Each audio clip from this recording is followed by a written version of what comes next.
So getting money. Let me ask you about getting money. Do you think that getting fast money is an addiction? Yes, it's an addiction that I have not been fully cured of. It's a problem. It's even with legal money, it's like it can still be fast money. If I hear somebody say like, I got to play on the floor, and this, we might buy 5,000 units of hair dryers, and we just need some money to do it. My addiction to the fast money is gonna tell me that's good. Give them the money, That's invest in good. that, and that's a problem that I really have, and it caused a lot of problems in my life. Like I just had a white boy. You know, this to go back to what I was even saying about like what I'm saying. If Matt got somebody, that's their fault, and this was my fault. Cause why was I doing that? And I he had came to me. I met him through his girl. You know what I'm saying? I was doing some business with her or whatever, and she they was going through like a bad situation where they was living out of U-Haul. So I'm like, hey, look, man, you shouldn't have her in that type of situation. If you need some cheese, come holler at me. We could put something together. Let me know when you're ready for it. So he hit me up like weeks later, like, look, I'm ready for it. Ooh, ooh, ooh. I done got back on my feet. I'm doing this tub resurfacing with my pops. I want to make a business doing that. I said, okay, what you need for it? He gave me a list of stuff he needed. I went and grabbed everything he needed.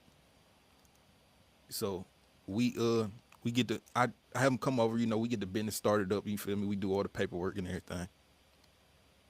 He go out to do the job. He gets some like 3 jobs booked. He go to the people's houses, get a deposit for the jobs. So one day I just started getting calls on the business phone number. Like, you scamming me. Ooh, you done took the money and ain't doing the job. Da, da, da, da. You gonna go to jail. I'm like, I know he ain't doing this. You rent. So what ended up happening was he took the equipment and sold it, took the deposit money and ran off when the full job was worth more than the equipment. You could have just did the job. But I guess he felt some type of way because I came at him like, he felt like I was trying to little boy him. Like, you know what I'm saying? And I didn't say this in front of his girl or nothing. I this to the side, pulled you to the side, like, you living raw, which he was. So, but hey, how I'm to that point. If anybody knows somebody named Jonathan, let me know. I need to get Jonathan some help, and I'm always looking for Jonathan. Right now he in jail, but he'll be out one day. And if you just so happen to come across this video when Jonathan get out of jail and you with Jonathan and he don't even got to know you watching this, just give me a call and I'm gonna get him in some rehab. We're gonna get him help for that problem. And we will give you a finder's fee. Yes, we will get a good finder's fee for my friend because his health and well-being is my main concern. Main concern. So like my last little stint was this little program, this drug program, and I was a dickhead in the beginning, like because I'm not addicted to any drugs.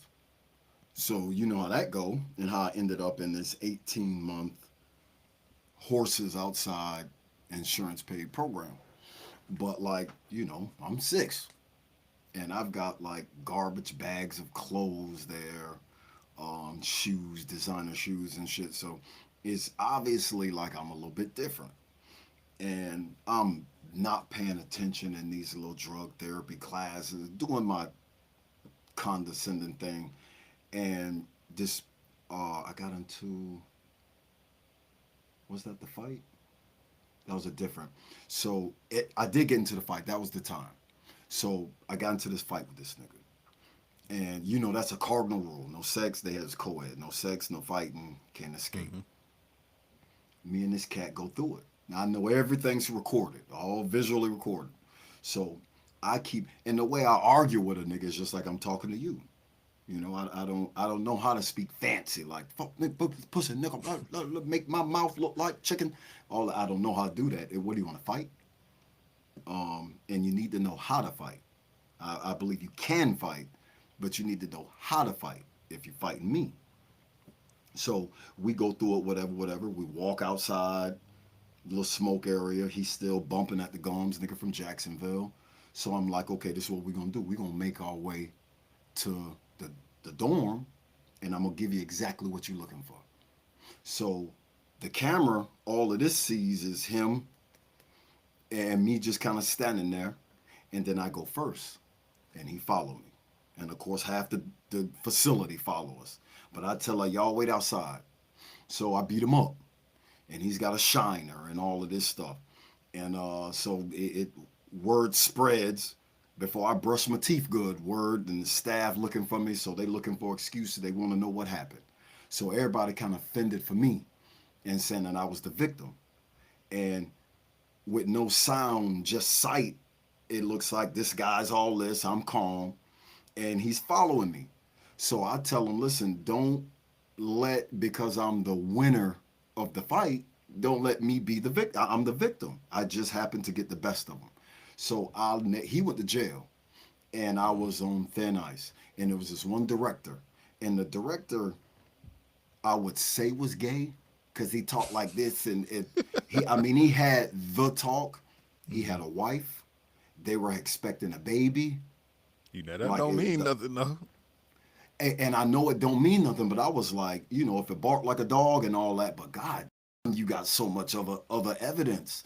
Everyone knows his wife there, but when I tell you he talked, it was that anyway. So he sat me down like the next day. One of the counselors that complained I'm not participating sat me down the next day, and this man just broke it down to me. He was like, I know what you do, bro. I know why you're here. I know you don't have a real addiction to, let me see what this says, opiates, heroin, such and such, such and such. He said, so I'm going to tell you what.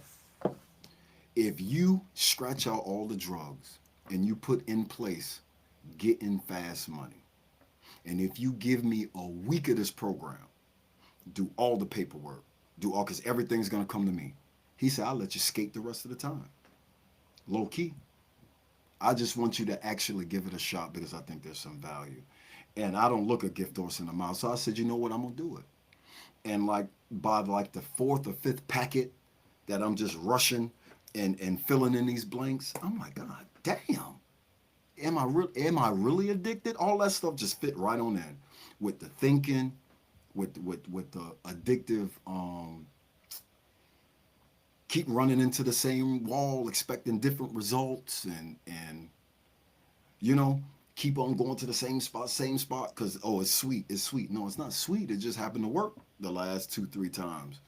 Yeah. And like my smarts should tell me, take what I got, move on to the next project and all this other stuff. But that addiction be like, this is the last time. I don't know how many times I've said like, okay, I'm gonna get 100 band, I'm gonna put that up, and then that's it. So I'm gonna take that, and I can start working, but I got a little nest egg. But while I'm building up that specific, I take a little out here, and you know how it go, and it's the fast life. Like I almost miss it, like the hotels, the cars, the don't even notice Everything it's free. man. You don't even notice it's the 28th, 29th bills. I just wham bam, bills, and that whole lifestyle, going in the malls, go wherever you want. It wasn't like you looking at price tags. It's, yeah, I get that. Yeah, you just getting For clothes, sure. shoes, gums, this, that. I'm like, man, that is definitely an addiction. So I looked at it, I worked on it, and fast forward, I'm on a podcast with you. Thanks, guys, so much for subscribing. Tune in. No, sorry.